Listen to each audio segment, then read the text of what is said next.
This is Dr. David Pomeroy, your host on ADHD Focus. I wanted to remind you that the show is not intended to be a recommendation for diagnosis or treatment of any condition for any specific person.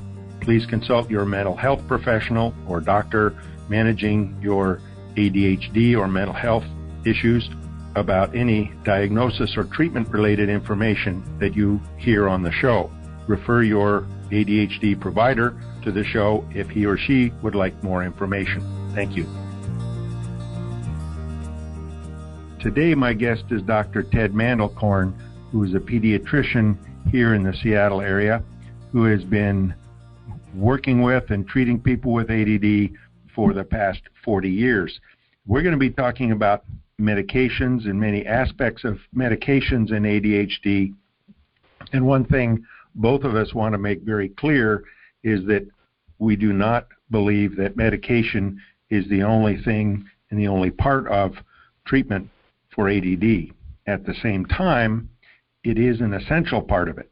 And that said, we're going to be mainly talking about medications, types of them, and myths about them, things like that. So, Ted, welcome to the program. Thank you very much. I'm delighted to be here and hope we can offer some good tidbits of advice. I think we probably can. And I'll I guess, preface things also by saying 40 years ago when I was in my pediatric training here in Seattle as part of my family practice residency, I heard about this doctor on Mercer Island who was prescribing Ritalin to kids.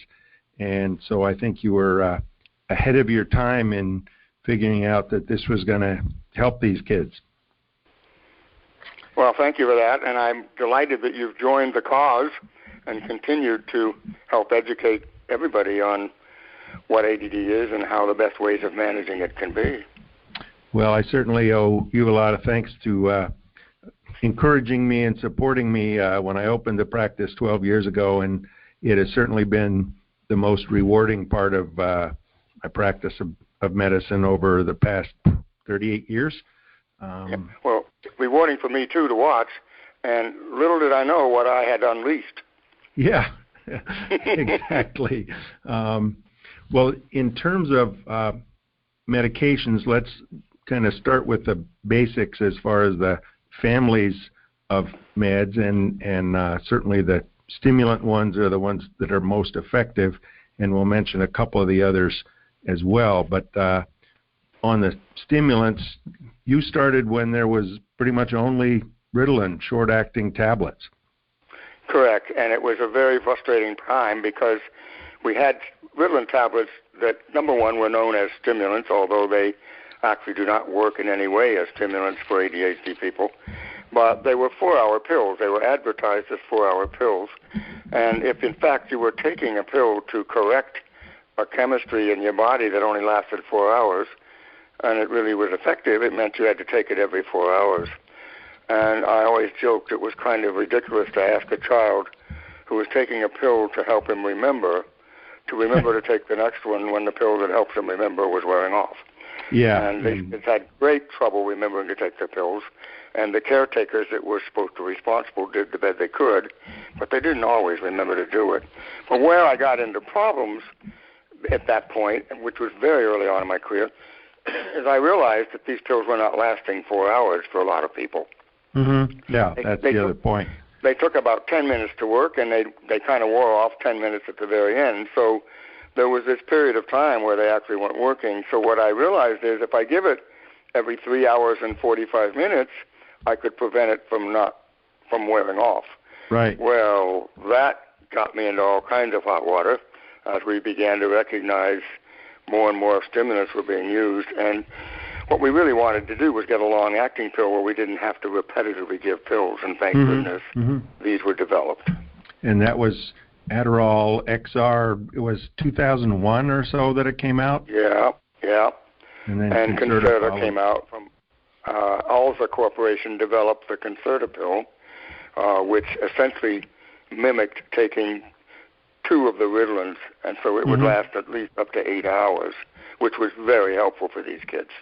Oh, yeah, and certainly back then, of course, ADD disappeared when you're 18, and magically you were fine. Yes, it knew when your birthday was.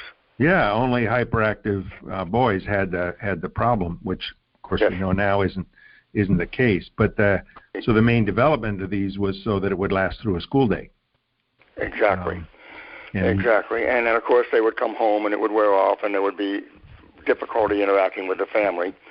And we had trouble giving it in the evening because it often interfered with sleep for some of the kids. So it was a tough time at that point. Yeah, and thank goodness we've got newer and better delivery systems now. Though some of those, it'll say yes, should last 10 hours, and it goes 6 for some people. Right. Well, so this is the other problem: is that the drug companies, when they put out medications, are not always precise on how long it's going to last in an individual. So each person has to work with their doctor to find the right medicine and to find the right duration of action. And that's where you need a skilled person such as yourself to help them sort that out, because it's not easy. No, and I tell my patients the first task we have is just find out how much is it going to take to work at all. And if we get side effects, we'll switch to another.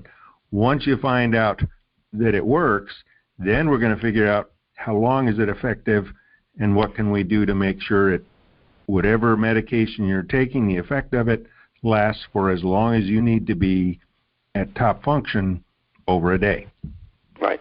And then I often ask them after I've gone over this, what part of your day don't you want your brain to function at its best level? And actually, there are some times when you're not doing anything and it's really not quite as important that it be at its best level. But for the most part, most of us need it working throughout the day and into the evening if we're working with our family or our children or we're doing homework. So everybody kind of has to figure out how they're going to use it and how they're going to manage it. And I know some people, a lot of people at first will say, well, Johnny only needs it for school and he's fine other times. Or, well, I don't think I need it on weekends because it's just my work that I really need to focus. And typical of many people with ADD, they don't recognize how much problem they're having. Other people do. So you take it on weekends so you're more attentive to your family or can communicate better and listen better. So I know the idea of, you have to take a break or vacation from it.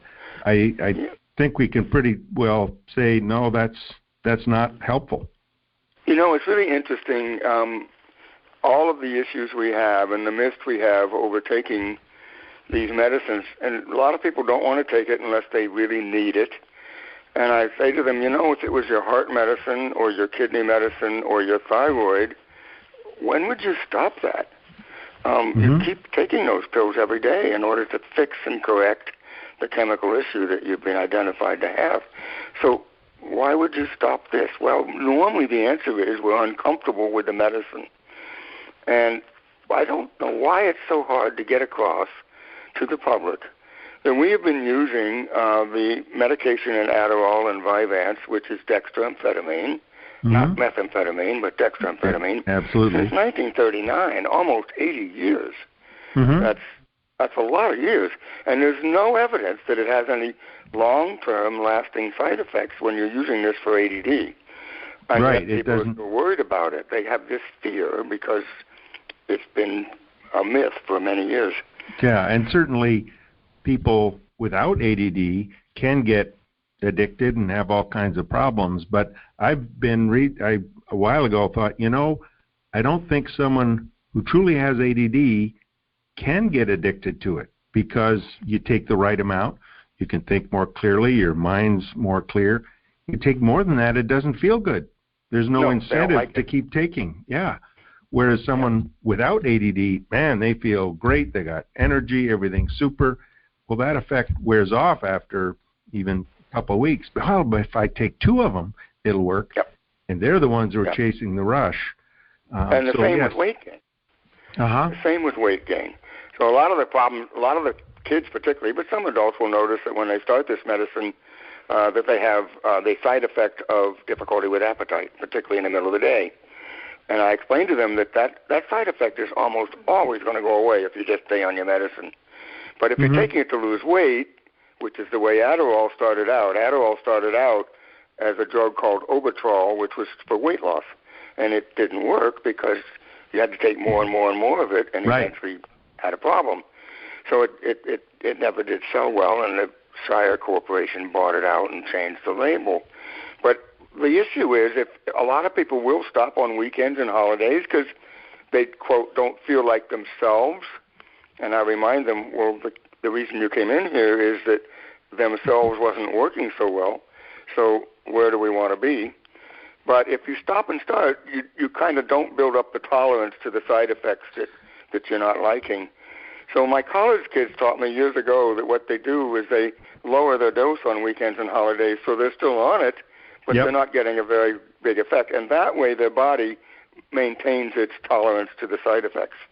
Right, and a number of adults, I think people who told me about it first, saying, yeah, I don't always need that booster one during the week on some days, and weekends I don't think I need the longer acting part necessarily, but if I take that in the morning, then I can get stuff done, and that essentially does the same thing, and they aren't getting into the intolerance. This is when I get into a conversation with my patients about diabetes, and I explain to them that some of the diabetics need to change their insulin level when they exercise more or go to a birthday party.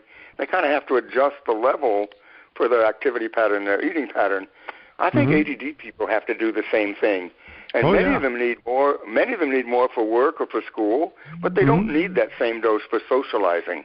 Right. And they can lower that dose absolutely and feel more comfortable with a lower dose. Mm-hmm. Yeah, and I do find a number of patients, and I appreciate their awareness that, I don't need that as large a dose during the week. And one guy drives me crazy because he wants the Concerta during the week and the Adderall on weekends, and of course it all has to figure out to how many do you need for 90 days. But that's what works for him. Yes, and this is why I feel you and I are so important, because most doctors are very uncomfortable giving these medicines out at all, let alone the correct dosage and let alone the variation in dosage that you and I are now talking about. So it really does take somebody that has an expertise to help people find the best way to manage their symptoms with the medicine.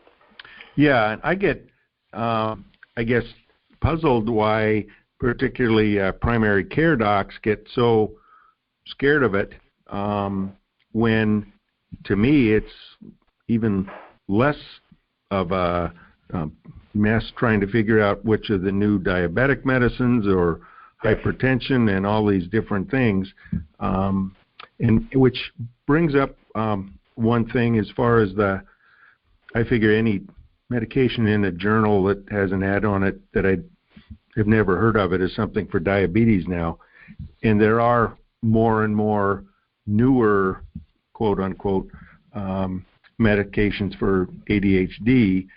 Still, we're looking at the basics. It's either a methylphenidate, a Ritalin type, or an amphetamine, Vyvanse and Adderall. But there are all these new ones. Do you think there's really much advantage, particularly in all these new amphetamine, different balance things, between one or the other? Is there much difference?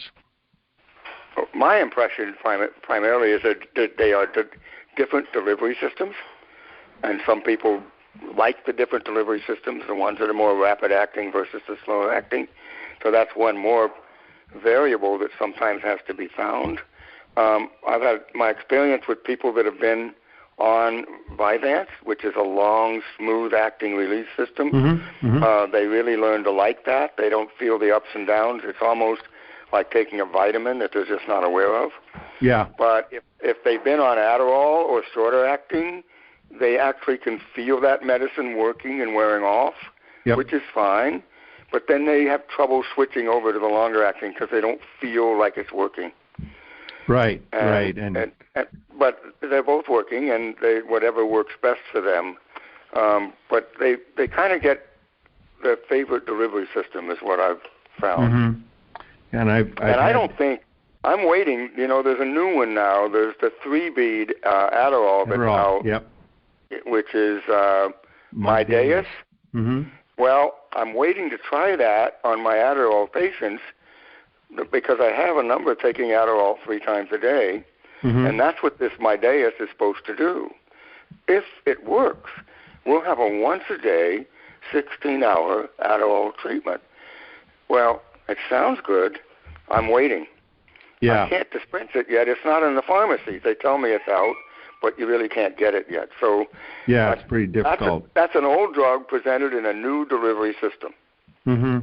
And I've had a couple people try it on kind of an early program, and one of them, I think she had mild side effects with Adderall, and she didn't like that one. The other person said, well, it lasts too long. I want to be able to have it wear off or slow down after work. And if I need a booster, I can use that, and if I don't need it, there's more flexibility. So you take away the control. Yeah. So the other long-acting we have is the methylphenidate long-acting patch, but when they wear that, they have absolute control over that patch. Yes. They can put it on when they want, take it off when they want, and they can also reduce the size of the patch if they want. So it's an ideal delivery system where you can control it day to day. The pill the new pill we're talking about, you have no control after you take it. Yeah. It really is. You have it, and that's all. And the patch is quite. I found people either really like it, or they get a rash, or they just don't like fussing around with putting it on, etc. But it is really smooth, and even though the directions say you aren't supposed to cut it, of course they stamp it out in just chunks. So it's the way they make it. Yeah, there's not a puddle of medicine like the old-fashioned kind because the medication is in the adhesive. Oh gosh, I've forgotten all about that. You're right. Yeah. I have a lot of women that like the patch. They wear it back on their buttocks. The men have a lot of hair on their legs. They also exercise and sweat a lot, and so it's really not quite as satisfactory for them. But the ones that love it. You're quite right. Yep. And I think it speaks again to the fact that you have to figure out and help the person find what's the delivery system essentially that fits best for them. Exactly. In terms of both patches or skin problems, or can't swallow pills, okay, you can sprinkle it, or something considered only lasts 6 hours, okay, take a second one, or one thing or another. Right, and that's the expertise you need for each person, because it's not the same for each person. So you really have to listen to their story.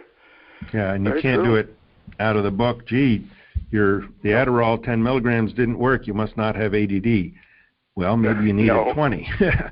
I mean, it would be like the other joy that I really enjoy is that when you finally work through this over many months to years, and each person finally finds the right drug and the right delivery system and the right dose, it stays pretty stable for the great majority of people.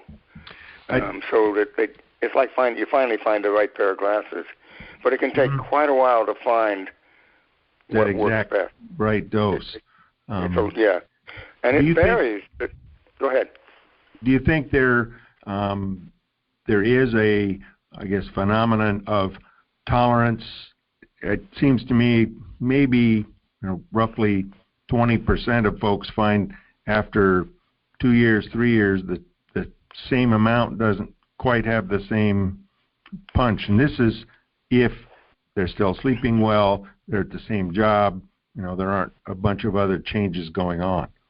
Yeah, there's no question in my mind. And we identified quite a long time ago that we were seeing this. And what we kind of decided in our office is when you're on a dose and you're doing well and the reports are good from your wife, your husband, your school teacher, whatever, that's nice. And then 6 months to a year later, you come in and you say, you know what, I don't think this is working right. And I'm never quite sure whether it's the medicine not working or it's the school teacher or the environment. But I say, okay, let's just raise it up one level. And if it's due to tolerance buildup, you'll immediately get better as soon as we raise it. So we raise it, and they say, oh, it's so much better, thank you. And then I say to them, if that happens again, then you're having ongoing tolerance. And what we'll do is we'll alternate with another medicine on weekends so that you can continue on it. I have, in my 40 years, one child who I had to alternate every 3 days. Oh, boy. Because it would wear off after the third day, and the teachers would call me. And so we started alternating every 3 days, and it worked fine. He's the only one that I've had that clear. Most of them just stop on the weekend. And people have asked me, do I have to stop all weekend, or could I just stop on one day? And I'll tell you, I've never tried to figure it out. Yeah, and I find that a lot of people who can tolerate, say, they're taking Adderall, they could tolerate Concerta. It may not be quite as sharp, but it's still there and helps. Fine, take the Concerta on weekends, take the Adderall when you need that sharper focus during the week, and they don't end up with a tolerance. And you know, Dave, you and I both see this, and you and I both do this. I haven't, maybe you've seen it, I haven't seen any articles on this. I haven't. I know. I haven't seen anything written about people doing what we're talking about.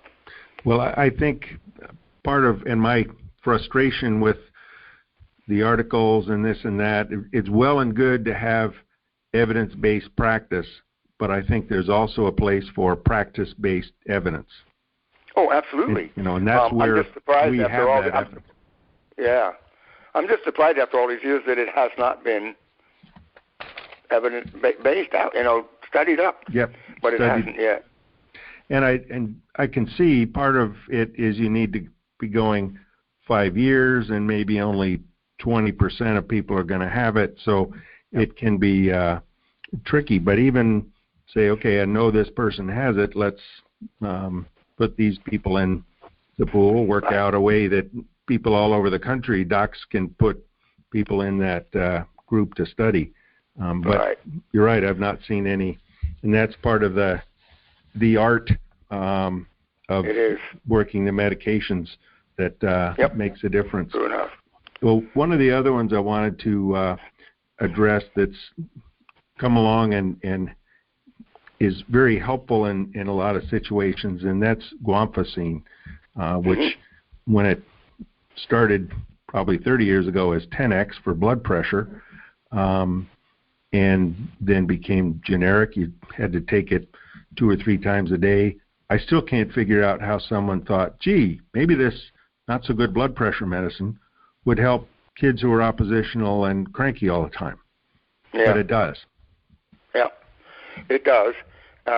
Years ago when I started treating the kids with Tourette's, we would use the clonidine patch, which was a 5-day patch on their shoulder that they wore. And it would really control their tics, but it also really helped them be in control of their body movements and impulsivity as well. So we've known that for quite a while. It's very helpful, particularly for the people that have a lot of impulsivity and hyperactivity. I have not found that it helps them study and read and remember what they've read. No. So I'm not sure it helps a whole lot for the actual focusing and attention, but I think it does help those other issues. Yeah, I think I find it's more an adjunct. It can add to whatever stimulant in terms of, okay, the hyperactivity goes down. I've actually found adults using it for when their meds are wearing off toward the end of the day, and they get that kind of rebound, and it just smooths that out. Absolutely. It helps, and they say, yeah, I'm less cranky at the end of the day, and my wife says, you haven't taken that yet today, have you? That's right. So that's the good barometer of whether it's working. Yes. That's our primary use of that medication is to help with the end of the day rebound wearing off of the medication. It also helps if you use it and it's a 24-hour pill, it helps them get to sleep too. Yeah. I was interested to see, again, I haven't seen any studies on it, but when Intuitive, the once-a-day formulation, first came out, I was tracking pretty carefully side effects, how it was helping this and that, and about 10% of the kids taking it over 6 months, they shot up from 25th percentile on weight to 75th. They just gained weight like crazy. And most of them it didn't affect, but so I watch that, and if that's going on, I'd say, maybe we have to cut it back, and, trying to tell an 8-year-old don't eat so much or don't eat all the Triscuits out of the box when you come home. Doesn't work. The 8-year-old then looks at you and says, I came in here with one problem, and you gave me a new one. Yes, yeah. But it's still pretty unusual. I think the advantages are definitely there when people need that. Now, the other med that came out, boy, it's got to be 12 or 13 years ago, because that's how we got talking about ADHD, was Strattera, now generic as atomoxetine. And that was a big hope at first that, okay, here's a non-stimulant that's going to help 24 hours, and yet it hasn't worked as effectively as most of the stimulants. What's been your experience with that? My experience was exactly what you just said. It was going to be God's gift to ADD. It was not controlled. It was not going to affect your appetite. It was going to be wonderful. And what was very misleading was Eli Lilly did a huge study, I think with 5,000 adults. It was big, and all of the numbers looked really, really good. So to be quite honest, in our practice, after we'd heard all of that, I started almost everybody on it, saying, let's give it a try. And it was really interesting, because all of the people I've seen had been on medications, and they got on this, and they came in and said, I really like it. It's really working. And I said, great, we'll stay on it. What happened is they came in within 6 or 7 months and said, I don't think it's working. I need to get back on my other medication. Are you still with me? Yep. Okay. And I said, you're not focusing? He said, no, I need to get back on my stimulants. I said, okay. So we gave him the stimulants, and I said, well, let's stop the Strattera. Oh, no, I don't want to stop the Strattera. I really feel good on it. Strattera was invented by the same man at Eli Lilly that invented Prozac. Right. At the same time. And I think it was very helpful for anxiety, which many of these people had. So I think we were relieving the anxiety, and maybe we were able to focus a little better because of that. I'm not sure. But what we did is we combined the two, and then within a year, they stopped the stimulants and just they stopped the Strattera and just stayed on the stimulants because they were doing well without needing the Strattera. So I use it when they can't take the stimulants. Mm-hmm. And I explained to them it may not give you the same benefit, but it may help you to some degree. Right, and I certainly wouldn't use it as a primary medication for anxiety, but no, not at all. There's better ones. I've had more success, or patients have had more success as far as people with ADHD and the anxiety component rather than just the ADHD component. So I think there is a place there, but oftentimes, if at school, kids will need a little bit of stimulant so that focus is there for school, and having to sit all day and the extra demands that school makes. My other problem with it is the side effect profile. Yep. An awful lot of people had stomach aches, gastrointestinal upset, tiredness, lethargy, and that was never made clear to me when it came out how many people were going to exhibit that. So that was another issue, which is I really hated to go that route unless I had to. Did you find, enough people that had really a major emotional effect where they either got really, really angry or depressed, or just it really affected their emotional state with the Strattera? With Strattera? Didn't run into that as much as I do with Adderall. Yeah. Adderall is the Adderall. Right. Definitely. So I thought much more there than I did with Strattera. I'm always telling people, you're listening to my experience. If you're on Strattera and you're doing well, for goodness sakes, don't stop. Oh, absolutely. Do what works for you. Yeah. Everybody has to figure that part out. Yes, absolutely. If just because your friend took something else, or gee, there's this new one, and if you're doing fine on one, don't stick with the winner. Don't try to switch it up just because there's a new game in town. Well, we're pretty much at the time we need to wrap up. So I appreciate your expertise and sharing it with us, Ted. It's been helpful to get an overview of the medications for ADD and some of the issues around them. Well, I'm delighted, and I enjoy talking with you, so thanks for the invite. Okay. This is Dr. David Pomeroy signing off from ADHD Focus, and we'll look forward to giving you a chance to listen to another show at another time. Bye-bye.